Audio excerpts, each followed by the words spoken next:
Failed musician and cult leader Charles Manson is one of the most infamous criminals of the 20th century, after ordering youths to commit a series of grisly murders in a futile attempt to provoke a race war.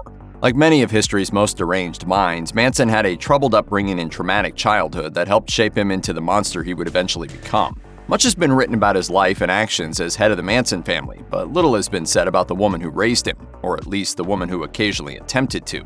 Kathleen Maddox was a 16-year-old runaway when she gave birth to baby Charles, though at the time his birth certificate was labeled no-name Maddox. Maddox herself reportedly had a rough childhood, frequently rebelling against the strict religious background of her family. She would often sneak out at night to go dancing, and it was at the dance halls where she met most of the men in her life. Charles's father was likely an older married colonel, but Maddox married a man named William Manson while still pregnant with the future cult leader. The marriage didn't last long, and Kathleen and Charles ended up bouncing around the houses of family members in an unstable living situation. When Charles was 6, his mother would help commit an unusual robbery that would land her in prison and change his life forever.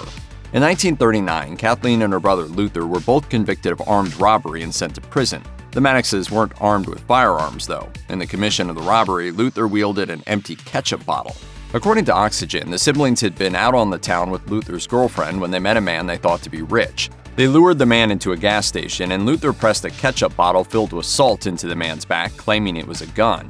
When he didn't buy it, Manson's uncle smashed the bottle over the man's head and stole $35 from him, along with his car. Luther received a 10-year sentence and Kathleen received 5.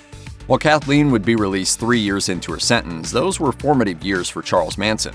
The young mother would return to find her child already had a record of his own for theft and skipping school. Manson was brought up by his disciplinarian uncle, who reportedly made Charles go to school in a dress one day after crying on the car ride home. His uncle also forced Manson to visit his mother in the intimidating prison, against the boy's wishes, to further traumatize him. And I used to visit her in the prison visiting room.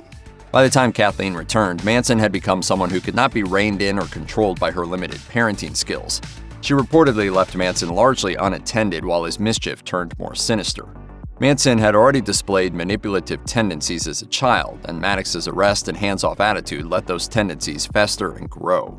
The ketchup bottle arrest was a one-off crime that Kathleen seems to have been mostly talked into by her brother. Contrary to several claims, including some from Manson himself, Kathleen never engaged in sex work. The lies told by Manson after his capture were attempts to elicit pity and find excuses for his behavior, although growing up in the Depression meant that Manson's childhood, though certainly tragic, was not uniquely so. Much of the sociopathic behavior that would allow Manson to lead his cult members to commit horrific crimes was developed during and immediately after his mother's imprisonment.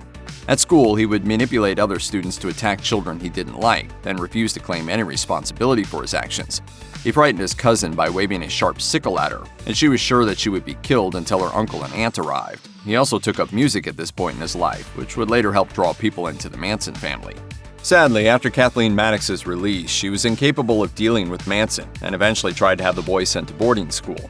His crimes and manipulations continued as he moved around to different youth offender programs and juvenile detention centers. By the time he was imprisoned for the first time as an adult in 1956, the relationship between mother and son was essentially over. Check out one of our newest videos right here. Plus, even more grunge videos about notorious historical figures are coming soon. Subscribe to our YouTube channel and hit the bell so you don't miss a single one.